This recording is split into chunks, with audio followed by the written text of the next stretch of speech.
Crazy, ain't they? Okay, we are going to get started on cutting some of these 5 inches.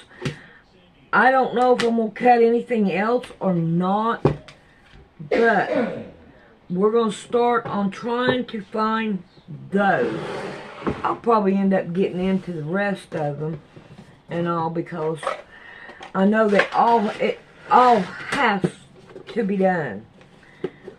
But we are going to get started and see what happens.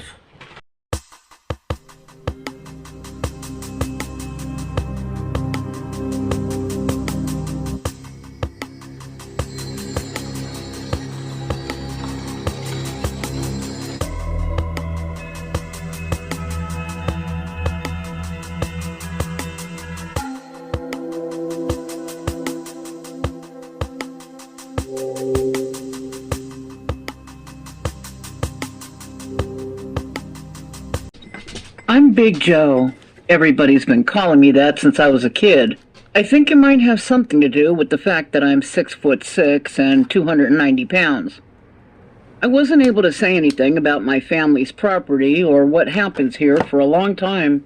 I didn't say anything out of respect and to protect my very good friend. But he's okay with me saying something now, as long as I agreed to keep some of the information private. My grandfather passed away in 2003, and he left his cabin to me and my sister. But my sister didn't want the cabin, so she signed over her half to me. My grandfather's cabin was built in the middle of no man's land, with nothing but trees and a dirt road anywhere near it. And since my sister and her husband aren't people who enjoy the outdoors, well, this isn't their cup of tea. Now, on to the story of how my wife and I found out right away that there were things my grandpa never talked about. My wife loves the outdoors. She's a total tomboy. Most of the time, she'll be dressed in jeans, t-shirts, and work boots or hiking boots. And even though my wife is a gorgeous woman with the most beautiful long dark hair, she isn't a girly girl at all. And she loves the outdoors, so I think she was even more excited than I was about living at the cabin. At the time that we moved into the cabin, our daughter was 2 years old, and my wife was a few months pregnant with our second child. We've always called my grandfather's place a cabin, and we still do, but people usually think of a cabin as tiny. Our home isn't tiny. It's a good size. It's a 2-story home with 4 bedrooms. Well, right after we moved into the cabin, my wife and I decided to make a couple of changes to the cabin. The first thing we wanted to do was to put a doorway between our bedroom and the nursery. So the next time we went into town, we started asking around for a good local contractor to help us with the project. And that's how we met the man who owned a gas station and restaurant in town, and I met his son Mike, who was a contractor. I was surprised to learn that there was a cluster of cabins only a couple of miles from our cabin. That's where Mike lived. I never knew that there were cabins that close by. Mike came by later that same day to give us an estimate, and he brought along his wife and kids so we could all meet. Mike and his wife Lacey have become some very good friends of ours. Well, Mike showed up the next week to begin working on the cabin, and that's when Mike started telling me things that were making me kind of nervous. He told me never to leave my cabin or let my family outside after dark. At first, I thought he was just playing around, but as he spoke, I could see that he wasn't kidding. He had a very serious tone and look on his face, and he told me that there were things out there in the woods at night. Of course, I had to ask him, what things? He said that I wouldn't believe him unless I saw one with my own eyes. Well, my wife heard our conversation, and she pressed him about what things he was talking about. Finally, he said, "Ever hear of Bigfoot?" My wife and I both laughed a little bit and said, "You're kidding." But he said, "No, I'm not kidding about this," and he definitely looked serious. He went on to tell us that there were caves in the woods, just about 5 or 6 miles north of our cabin. And he told me, if you ever walk north of here and you see those caves, don't go anywhere near them. Definitely don't go in them. At that point, I was really curious, but I wasn't sure if I could believe him. I mean, I had just met the guy. But if he was telling the truth, I wanted to see one of them, and I said so. Mike turned very serious, and he told me that I might think I do, but seeing one will probably bring trouble to my family. And then he turned to my wife and he told her, when you get close to your due date, don't go outside, not even during the day. It's dangerous. And when you get home from the hospital, stay inside for a full month and send your husband out for anything that you need. And he said, when it's that time of the month, try to stay inside and be watchful and extra cautious. Then he turned to me and said, for the sake of your family, take my warning serious. They can smell things better than any hunting dog can. He said that the locals knew enough to be really careful, so it's been a long time since any locals went missing, but others have disappeared. Mike said that over the years some campers have disappeared, and nobody can say for certain what happened to them, but the Bigfoot were definitely suspects. Mike then asked me if I had any rifles. I told him yes, and that both me and my wife were decent shots. Good, he said. If you need to, aim for their eyes. You're not going to kill them with most bullets, so aim for their eyes. If you take an eye out, they aren't likely to come back. Of course, that isn't going to stop others from coming, so it's best if you don't have to shoot at all. But if you don't have any other choice, get them in the eye.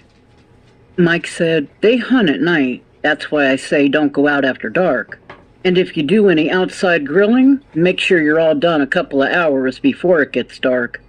Also, keep your dogs inside too. These Bigfoot are known for snatching up dogs. My wife asked Mike if they ate the dogs. Mike said he wasn't sure, but he thought probably some. Mike then told us that a couple of years earlier, one of his dogs was taken. It was the strangest thing, though, he said. The dog wasn't eaten, he wasn't hurt in any way, in fact, but that dog refused to acknowledge me after that. I would call to him, but he wouldn't come anywhere near me, and he stayed away from the house, too. I don't know why that is. Mike said, I found animal remains with the legs torn clean off at the shoulder. Dogs and deer mostly, but other animals too. And I'll tell you what's so strange about the dead animals. Not a thing will touch those remains. Any normal dead animal will have flies or maggots all over it. With these, you don't see that. It's like all living things, even flies, somehow know not to go near them. When you see a recent kill with no flies or maggots or any other insects, well, you know it was one that a Bigfoot killed. I'll tell you another thing, he said. If nature goes quiet, you need to hightail it home and get inside. When you stop hearing crickets or birds, that means that one of them is close by. Mike then told us to make sure that all the windows in our cabin have thick window coverings over them. He said, make sure they're pulled shut every single night, even your upstairs rooms. The Bigfoot climb trees, you know. They'll come around and they will look in, and all that's gonna do is invite trouble. In fact, he said, if I were you, I'd start cutting back the trees that are close to your cabin. I've noticed some that were a little too close, and you wouldn't want them up there on the roof and peeking in your bedroom windows. I'm sure that both me and my wife looked really surprised and maybe a little in disbelief. Mike said, you'd be wise to take what I tell you seriously. When it's dark, be inside. Remember that. My wife then turned to Mike and asked, did we make a big mistake by coming here? Well, our new contractor friend told her that as long as we followed his advice, we'd be fine.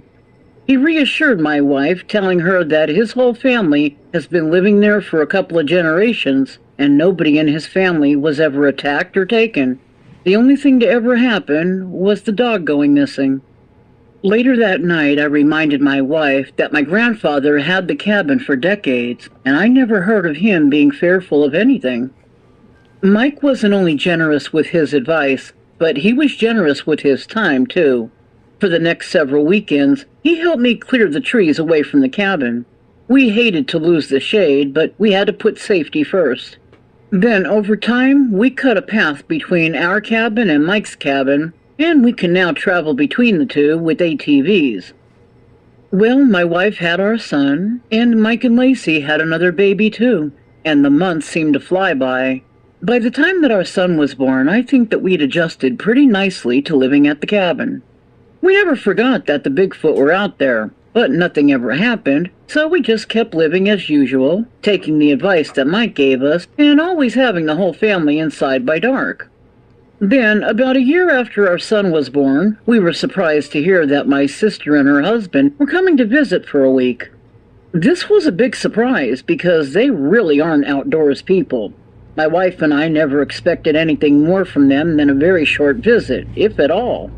Well, a few weeks later, my sister and her husband came for their visit, and it was on the third night that they were there, and after dinner, that my brother-in-law wanted to go outside to have a cigar. Now, I'm all for a good cigar, and my brother-in-law is a fancy attorney, so these were really good cigars. Well, I wasn't thinking. I got so comfortable because everything had been fine the whole time we'd been living there. I guess I stopped believing that the threat was as serious as I first thought, and I stupidly let my guard down. My brother-in-law and I took our beers and cigars out on the deck. Keep in mind that at this point, I'd listened to everything Mike had to say on the subject of Bigfoot, but I hadn't seen one, and up to that point, we hadn't seen or heard anything unusual. Well, my brother-in-law stood up and said, "Joe, is that a bear?" I looked to where he was pointing, and I saw eyeshine. Very bright, glowing eyeshine. Then, as we were looking, I saw two more sets of eyes. All the eyes were in the same area, and I realized that they had to be 7 or 8, or maybe even 9 feet up. And then I heard a very clear and deep growl. It would have been easy to assume that these were bears standing up, but I really didn't think that they were bears, because they weren't moving. They were just standing there. Then we heard the sudden crack of a branch, and I told my brother-in-law that we better go inside. Well, we hadn't been inside for more than a minute when everyone heard 2 bangs on the door of the cabin. I peeked out of the curtain, and as big as I am, I damn near fainted when I saw this big, hairy head with pointed ears looking right back at me. I couldn't even get any words out. About all I could get out was an, "Oh shit." This canine-looking thing was looking at me, and it was jiggling the doorknob. And just when I thought that things couldn't get any worse, my brother-in-law was trying to see what was outside, and somehow he knocked the curtain rod right off the window. Now this big canine thing had a full view inside, and everyone was inside looking at this big head and face looking in at us. My sister was screaming in terror, and my wife was asking me if this thing was a Bigfoot. Everyone was in a panic, and it was complete chaos. My wife ran to get a shotgun, and my daughter had woken up and started coming down the steps. She was asking what was going on. Then she spotted the big canine head in the window, and she started screaming and crying and hiding her eyes like kids do. She was scared to death, the poor little thing. After my wife got me a shotgun, I told her to call Mike and tell him what was happening. I was hoping that he would know what to do. He told my wife to do whatever we had to do if it got inside. He said he was coming as quickly as he could. My brother-in-law never held a gun before, but my sister has, so I handed her a shotgun. Everything was happening so fast. The next thing that I heard was banging, and it rattled the whole cabin. I was worried that the cabin's door might not hold, but I was grateful that all of our windows were too small for that thing to fit. It dawned on me in that moment that my grandfather must have known what was out there, and that's why he put in all small windows in the cabin. A minute later, I heard a horn, and the gravel in the road was being ripped up, and I heard shots being fired. I looked out, and I saw Mike, and he had his dad, and his brother-in-law, and his brother, and they were shooting all the way up until they reached the cabin. And then it went from all that noise to total silence. In the silence that followed, I swear that you could hear a pin drop in that cabin. I heard my wife say that she thought it was over. She said, "I think that thing is gone." I told her, "Don't be so sure. Remember what Mike told us. When it goes silent, something is close. We don't know that it's over yet." But then I heard Mike yelling for me, and I checked outside for that canine thing, and I didn't see it, so I finally opened the door, but very slowly. I saw Mike, his dad, his brother and brother-in-law, And I don't think I've ever been happier to see 4 men in my life. Mike said, "Joe, come here. You need to come see this. You're not going to believe it. In fact, if we didn't see it ourselves, we wouldn't believe it." My brother-in-law had now joined me outside, and we were listening to Mike's brother saying that none of them had ever seen this before. And then we saw it. The canine thing that was trying to get inside the cabin. It was laying behind my truck. It was dead. They'd killed it. It had a long, thick tail, and it had legs like a dog, but bigger and with feet that weren't quite human, and they weren't quite canine either. The head looked all canine, but the body looked canine, but not really. It wasn't normal. I wouldn't say that it had arms exactly, not like a man, but they didn't look like a dog's either. And it had paws, but it also had fingers coming out of those paws, with long claws attached. It was a very strange mix. Its head was shaped like a German shepherd's, and its ears and snout seemed extra big. I don't know why, but I touched its fur, and it was very soft, but it seemed thicker than what I'd ever felt on any dog. And where you would see its skin, it looked leathery, and it was very muscular. I asked Mike, "What the hell is this thing?" He said he had no idea what it was, and the other 3 men said they'd never seen anything like it either. And then the silence was ended by a very sharp snapping sound. Mike's dad said, "Nobody move. Something's watching us." And right then, we heard a single, distinct grunt. A few seconds later, I saw it step out from the trees, and I knew right away what it had to be, and Mike whispered for everyone to start backing away from the dead canine thing. Then Mike whispered to me that he did know what this thing was. This was a Bigfoot. Mike said to everyone, "I think it wants to see this dead creature." My brother-in-law, who was clearly nervous, said he was going inside the cabin, but Mike's dad grabbed his arm and stopped him. And he told my brother-in-law, "You came outside, now you stay with us. We all stay together, no running, and all weapons pointing down.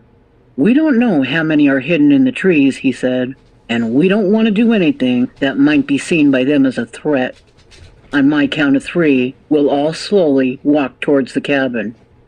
We all gave the Bigfoot plenty of room as we walked towards the cabin, and once we were inside, we watched from the windows. And Mike's dad was right, because by the time we got inside, there were 5 Bigfoot surrounding that dead canine thing. From the windows, we all watched the Bigfoot closely. I saw them start sniffing, and I saw one of them bend down and touch the creature. The one who bent down and touched the canine thing looked up at one of the other Bigfoot, and then all 5 of them turned and looked directly at the cabin. They were looking right at those of us who were looking out of the cabin's windows. Then one of the Bigfoot hoisted the dead body of the canine thing up and over its shoulder and started walking off into the woods with it. A few of them turned back and looked at us again, and I swear on everything that this is what happened next. I heard a voice in my head telling me, "Don't be outside when it's dark." I said out loud, "I'm sorry." Well, as if they'd actually heard me, they looked directly at me, and then they all walked off in the same direction. My wife thought that I was talking to one of the men in the room, and she said, "Joe, you don't have anything to apologize for. None of this was your fault." That's when I found out that not everyone in the room heard the warning that I heard in my head. Only me and my brother-in-law heard it. Well, it was right around this time that my brother-in-law started talking about calling different people that he knew.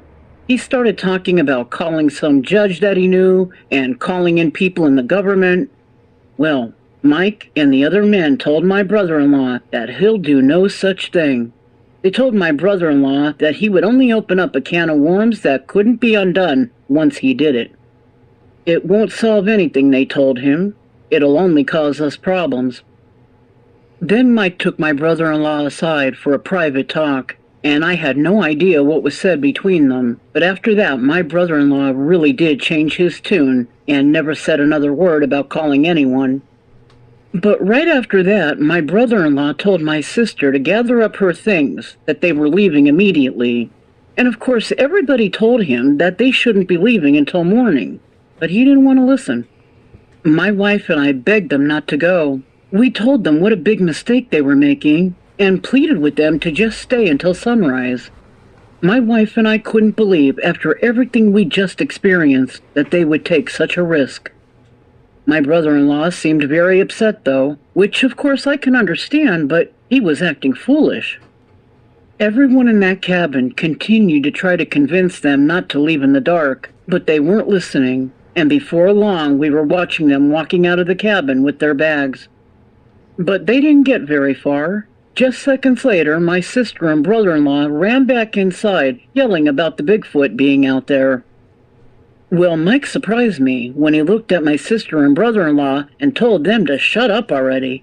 And then his dad turned to them and said, "Did you two stop and even consider that they might be protecting us? They warned you. You said it yourself. And if they're out there right now, maybe they're warning you again. And instead of being grateful for their protection, you're acting like defiant children." My brother-in-law got the scolding he needed. He and my sister followed my wife upstairs when she took the kids back to bed. Things settled down, and Mike told me that they were leaving, and he reminded me to keep everyone inside. That's when I said to Mike, "How is it that you can leave in the dark? You don't seem nervous at all about going out there." Mike said that his family and the Bigfoot have some kind of understanding, and that his family formed a relationship through gifting. Mike said, "My family has been giving them fruit and leftovers, just giving them things they might want to eat but can't get in the woods, and they've never harmed us. They've even helped us sometimes. They've knocked down trees and stacked them in the yard right before winter for our firewood." I said to Mike, "All it takes to be safe is to feed them?" And he said, "Yeah, pretty much." I said, "Well, why didn't you tell me that from the start?"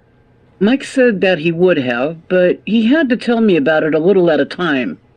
"Before I started telling you what we do, I had to be sure first that you would believe me and take it seriously, and I also needed to be sure that I could trust you." Mike said, "Our family has a healthy respect for them." I then asked Mike about the other creature, the one that they killed. Mike said, "None of us have ever seen that thing before, and I promise you that that's not the kind of information I would have withheld from you. If I knew that thing was out there, I would have warned you." I asked Mike to tell me more about gifting the Bigfoot, and he told me to always leave my gift in the same place and not to leave food out too often. 1 or 2 times a month is enough. I asked Mike if I'd be able to go out after dark once I began gifting, and he said it would take time. Mike said, "Start with a bag of apples, and if they take the bag of apples, well, that's a good start. Just keep putting something out every few weeks and hope they continue to take it, but don't try to rush the process or it can backfire." The following morning, my sister and brother-in-law left, and it turned out that that would be the last time that I ever saw my brother-in-law. He was killed in an accident in 2011. My sister never wanted to come back to the cabin, but I can't say that that surprised me. However, she did surprise me in 2015 when after so many years she wanted to come visit us. Before coming, she told me that she wanted me to meet someone, a man that she started dating. His name was Arlo, and Arlo was nothing at all like my brother-in-law. When my sister and Arlo arrived, the first thing that I learned about Arlo was that he was a hunter. And then my sister blurted out that she wanted to move here. And then my sister said that since she signed over her half of the cabin to me, I should give her a piece of land to build her home on. I didn't want to seem ungrateful to my sister, and if this wasn't so unlike her, I would have happily agreed. But I had a bad feeling about everything. I took my sister outside for a talk, and I told her that I didn't think it was a good idea. I told her, "You know what lives in these woods. You're not going to be happy living in a place that you fear." My sister said, "I remember, but I've done research, and Arlo is a hunter. I wouldn't be afraid." My sister and I went back into the cabin, and that's when the biggest bombshell of all was dropped on me. My sister said to Arlo, "Tell them what kind of hunter you are, And that's when I found out that Arlo hunted cryptids. I could feel my temper flaring. How dare my sister bring this hunter to my home? I really wanted to kick them out right then and there, but I didn't say anything. I decided to try to reason with them first. So my wife and I agreed to let them stay for a few days so we could talk to them. But we'd already also agreed that we would pay my sister for her share of the land, but we're not letting her build on it. And neither my wife or I trusted this Arlo guy. Privately, we said how happy we'd be when this visit was over. We didn't know that things were only going to get even more uncomfortable. I called Mike and asked him to stop by and meet Arlo, but I didn't say anything to him about the way that I felt because I didn't want to influence his opinion with my feelings about him. Well, later that day, Mike came by, and he had his dad and brother-in-law with him. They didn't stay any longer than an hour, and they seemed to get along okay with Arlo. Well, apparently that was all an act. Mike called me about an hour later and told me that I needed to find a way to get Arlo to leave. Mike said that he got a really bad vibe about Arlo. That's when I told Mike that both me and my wife had the same feeling. I kept a real close eye on Arlo, but getting him to leave without straight up throwing both him and my sister out wasn't going my way. Over the next couple of days, my wife and I were beginning to worry that because of my sister bringing Arlo here, we were in danger of losing the life that we'd built. Through gifting the Bigfoot over the years, we too now felt that we had little to fear with them, and we were even protective of them. Well, my friend Mike had another bombshell surprise ready to drop on me. I learned that his dad had ties to some very high-ranking people in the military. Now, I knew that his dad was a Vietnam War vet, but I didn't know that he knew some very prominent people. Mike's dad was able to find out all about Arlo, and it turned out that our instincts were very right. Arlo had a record a mile long. Well, Mike and the other men in his family showed up a couple of days later to have a little talk with Arlo, and right after Mike and his family left, so did my sister and Arlo. Mike and the other guys never laid a finger on Arlo. In fact, I never even heard them raise their voices. So I asked Mike how he was able to get Arlo to leave exactly. Mike just said, "Good old-fashioned blackmail and threats, my friend," and he started laughing. Mike said that we wouldn't have to worry about seeing Arlo again. So I wasn't very surprised when my sister called and told me that she and Arlo had broken up. So that's my account of my family and I living in proximity to Bigfoot, and the one time that we saw that canine creature.